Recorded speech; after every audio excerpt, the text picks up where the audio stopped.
Assalamualaikum to everyone. It's Muhammad Anis Sultani. Welcome back to my channel Mathematical Knowledge World. Assalamualaikum dear students, hope you are all fine। अच्छा बच्चे 6.7 तक हो चुके हैं, 6.8 की तरफ बढ़ते हैं हम। लेकिन उससे पहले आपको ज्योमेट्रिक सीरीज़ का पता होना चाहिए, क्योंकि इस एक्सरसाइज में A to Z concept geometrical series का होगा, इसकी टाइप्स का होगा, फिर उसके मुताबिक फिर फार्मूलाज होंगे। ठीक है। अच्छा बच्चे, जियोमेट्रिक सीरीज़ जैसे अरिथमेटिक सीरीज़ इस तरह जियोमेट्रिकल सीरीज़ होगी। ठीक है। अब देखें अरिथमेटिक सीरीज़ क्या थी, ज़रा शाबाश माइंड में दुहराएं कि अगर आपके पास अरिथमेटिक प्रोग्रेशन है, ठीक है, वो एक सीक्वेंस है, तो अगर हम उसी मतलब कि ये देखें, सपोज करें A1 है, A2 है, A3 है, सो ऑन। अगर मैं इनका ही क्या कर देता हूँ, सम कर देता हूँ, क्या कर देता हूँ, सम में इसको ले जाता हूँ, सो ऑन। तो मतलब कि इन इंडिकेटेड, ठीक है, फाइनाइट या इनफाइनाइट जो टर्म है या इंडिकेटेड टर्म्स हैं, इनका अगर मैं सम कर देता हूँ तो वो आपके पास क्या था, एस एन बन जाता था, अरिथमेटिक सीरीज। ठीक है। अच्छा बच्चे, अब ज्योमेट्रिकल सीरीज भी क्या है कि sum of the geometrical series is the sum of indicated numbers, ठीक है, are infinite number of term that है, फर्क कैसे, that have same common ratio between the successive terms. ठीक है। यहाँ पर बच्चे क्या फर्क था कि इनके अंदर sum of the indicated terms which have the same common difference. ठीक है, इन दोनों के सपोज करें अगर यहाँ पर एक वन, ये A1 1 है, ये 3 है, ये 5 है, तो इनका डिफरेंस जो था आपको पता था कि क्या है, 3 - 1 2 है, 5 - 3 आपके पास 2 है। तो यहाँ पर बच्चे क्या है कि ये आप इंडिकेटेड टर्म ही होंगी, लेकिन यहाँ पर क्या होगा कि इनका रेशो क्या होगी बच्चे, सेम होगी। क्या होगी, रेशो सेम होगी। सपोज करें यहाँ पर क्या आ जाएगा, फिर आपके पास 4, यहाँ पर 8। अब देखें यहाँ पर इसकी रेशो ली तो ये सक्सेसिव टर्म्स जो आपके पास है, कंसेक्टिव टर्म्स की क्या है, रेशो क्या है, सेम है। वही कॉन्सेप्ट है, फर्क सिर्फ बच्चे क्या है कि यहाँ पर आपने सम करना है इसमें भी, और फर्क है कि इसके अंदर कॉमन रेशो सेम होगी। ठीक है। तो ये ज्योमेट्रिकल सीरीज होगा। और अगर वो आपसे ये कह दे कि आपके पास कॉमन डिफरेंस सेम है, तो फिर वो अरिथमेटिक सीरीज होगा। और ये बहुत ही अहम MCQs है। ठीक है, कि जियोमेट्रिकल सीरीज और अरिथमेटिक सीरीज में फ़र्क है बच्चे, सिंपल, कि यहाँ पर सम होगा टर्म्स का, क्या सम होगा टर्म्स का, यहाँ पर क्या होगा, सम्स टर्म्स का ही सम होगा, लेकिन फ़र्क क्या होगा कि यहाँ पर कॉमन डिफरेंस, ठीक है, डी सेम होगा, यहाँ पर कॉमन रेशो यानी कि आपके पास आर सेम होगा। ठीक है। तो फिर आपके पास अगर MCQs आता है आपके पास, the sum of indicated terms are of indicated terms that have the same common difference between the consecutive term, तो फिर क्या आ जाएगा, अरिथमेटिक सीरीज। और अगर वो आपसे ये कहता है कि the sum of the numbers of term that have the common ratio, then फिर आपके पास ज्योमेट्रिकल सीरीज। ये बहुत अहम MCQs भी है। मेरी बच्चे कोशिश ये है कि आप इल्म हासिल कर रहे हैं, लेकिन आपको पता होना चाहिए कि आप जो पढ़ रहे हैं उनमें फ़र्क क्या है, क्यों कोई चीज़ थोड़ी सी डिफरेंस की वजह से चेंज हो जाती है। सिर्फ फ़र्क क्या है एक सीरीज से, कॉमन रेशो का, कॉमन डिफरेंस का, तो वो सारी की सारी सीरीज ही चेंज हो जाती है। क्लियर है। तो आपको ये चीज़ें भी पता होनी चाहिए। ले बच्चे, अब हम इसके फार्मूले की तरफ आते हैं। दो फार्मूले कि अगर ज्योमेट्रिकल सीरीज फाइनाइट हो तो उसका फार्मूला इस तरह होगा, इनफाइनाइट होगा तो इस तरह, वो मैं आपको बता देता हूँ। अगर आपके पास क्या फाइनाइट टर्म है, मींस कि n आपके पास फाइनाइट है, सपोज करें वो आपको कहता है कि this series is up to कोई नंबर बता, जैसे 15वीं नंबर, सम मतलब कि n is equal to 15, n is equal to 20, वो आपको फाइनाइट बता रहा है कि नंबर n आपको पता है। ठीक है, तो वो फाइनाइट कहलाएगा। आगे क्वेश्चंस भी आएंगे, आपको मजीद पता भी लग जाएगा। अच्छा, अब कहते हैं सम ऑफ n टर्म्स, जिसके अंदर आपको n फाइनाइट, तो उसका फार्मूला अब आपने ये याद रखना है, Sn is equal to A1 और 1 माइनस आर की power n over 1 minus r, अगर क्या है r आपके पास क्या है, लेस देन है। ठीक है, दो फार्मूले फाइनाइट के भी, दो बातें बता रहा हूँ कि दो फार्मूलेज होंगे, फाइनाइट सीरीज के लिए अलहदा फार्मूला और इनफाइनाइट के लिए अलहदा फार्मूला, और आगे फाइनाइट में भी दो फार्मूलाज हैं। कैसे? अगर आर आपके पास लेस देन 1 है तो ये फार्मूला होगा, ग्रेटर देन होगा तो ये होगा। मोड का मतलब ये कि वो प्लस में भी हो सकता है, यहाँ इसका पॉजिटिव आपने बताना है।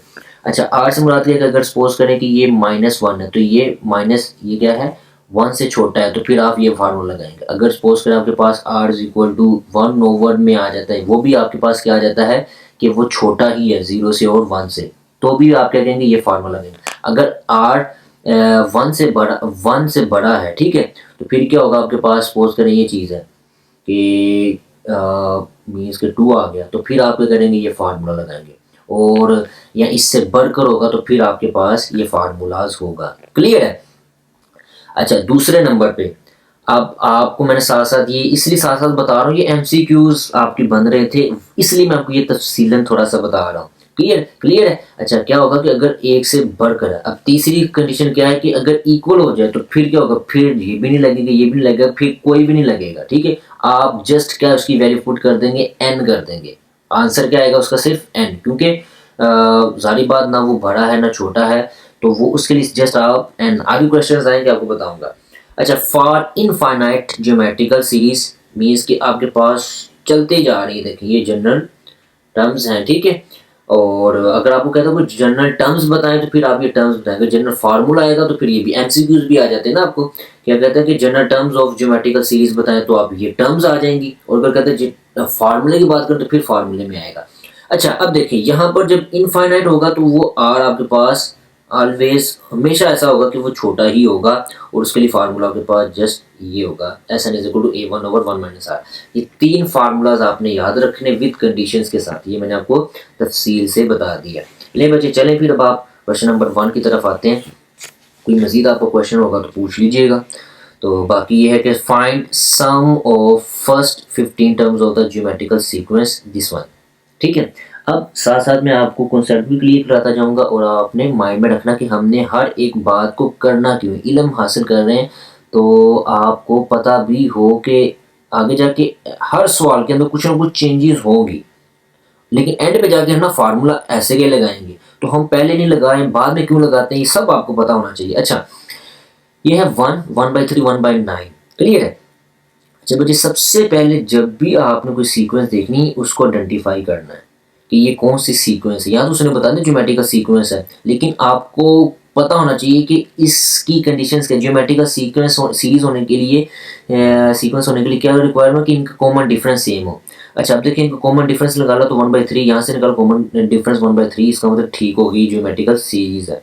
अब उसने कह दिया find sum of the first, अब देखिए ये फाइनाइट में आ गया, 15 कह दिया तो इसका मतलब क्या है कि n आपके पास फाइनाइट है, तो आपके पास क्या है, ये वाली कंडीशन, ये वाला, ठीक है, ये वाला केस होगा, ना कि इनफाइनाइट वाला। पहली बात क्या होगी, पता लग गया कि ये ज्योमेट्रिकल सीक्वेंस है, ठीक है। ज्योमेट्रिकल सीक्वेंस इसका मतलब क्या है कि फिर उसके बाद उसने 10, इसका मतलब फिर क्या हो जाएगा कि अगर ये सम कह दिया है, ठीक है, तो इसका मतलब कि ये वाले फार्मूलाज आएंगे। बात क्लियर हो रही है या नहीं हो रही, कि आपने सबसे पहले इसने ज्योमेट्रिकल सीक्वेंस का पता लग गया इससे, दूसरे नंबर पर क्या सम क्या है, उसका मतलब कि ये वाला लगेगा, क्योंकि जब आपने क्वेश्चन पेपर्स के अंदर आएगा तो वो एक्सरसाइज वाइज ना बताएगा, आपके माइंड में होगा ये सारी चीज़ें, फिर आपको पता लगेगा कि ये बात कहाँ से क्या चीज़ आई। बात दफ़ा नहीं पता लगता, तो रट्टा नहीं लगाना, आपने समझ के करना है।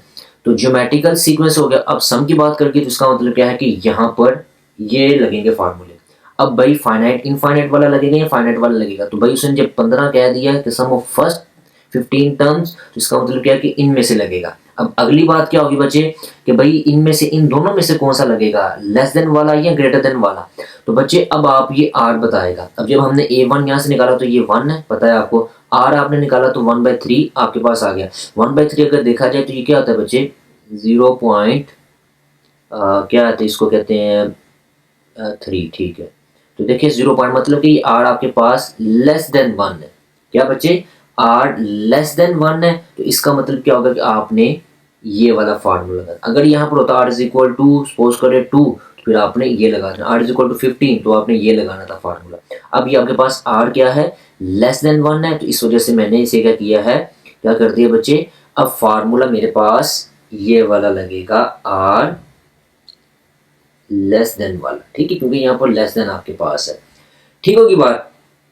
अच्छा बच्चे अब देखें, यहाँ पर अब आपने n आपके पास 15 है, कैसे पता लगा, क्योंकि उसने खुद कह दिया। तो आप यहाँ पर S15, बल्कि यहाँ लिखना चाहिए यार मुझे भी, यहाँ पर ना मैं लिख देता हूँ, आप यहाँ SN लिख के यहाँ पर 15 लिख दें, ठीक है, क्योंकि पता अब है हमें।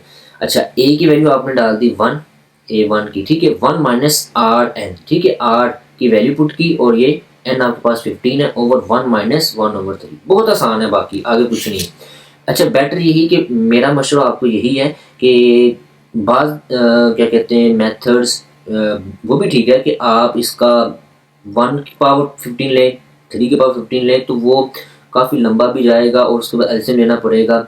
बेटर ये कि आप इसको ना, जिस तरह मैंने आपको ये इसके अंदर पॉइंट के अंदर शिफ्ट कर लिया तो ईजी हो जाता है। इसको आप शिफ्ट कर लें पॉइंट में, तो इसको भी आप मतलब ये कि 0.3 के साथ और फिर माइनस कर लें तो आपके लिए ज़्यादा इजी हो जाएगा। वरना अगर आप इसको बटे की फॉर्म में हल करना चाहें तो वो आपकी मर्जी है। मैंने इसे 0.33 पॉइंट लेकर, ताकि मेरे लिए ये ज़्यादा इजी है बच्चे, मैं आपको मशवरा ये दूंगा, वरना वो काफ़ी लेंथी में जाता है और ये एक्यूरेट भी है, इसी तरह आ जाता है। अच्छा इसकी पावर आपने डिवाइड किया, देन उसकी पावर 15 लिया तो आपके पास, और माइनस किया आपने 1 के साथ तो ये आंसर आ गया। यहाँ से आपने इसको माइनस किया तो ये आ गया, डिवाइड करें तो 1.49 और ये SN इज इक्वल टू 1.5।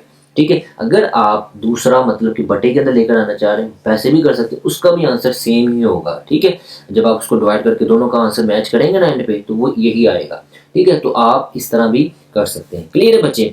अच्छा अब हम क्वेश्चन नंबर 2 की तरफ बढ़ेंगे। ठीक है, यहाँ तक कोई क्वेश्चन है तो पूछ लें।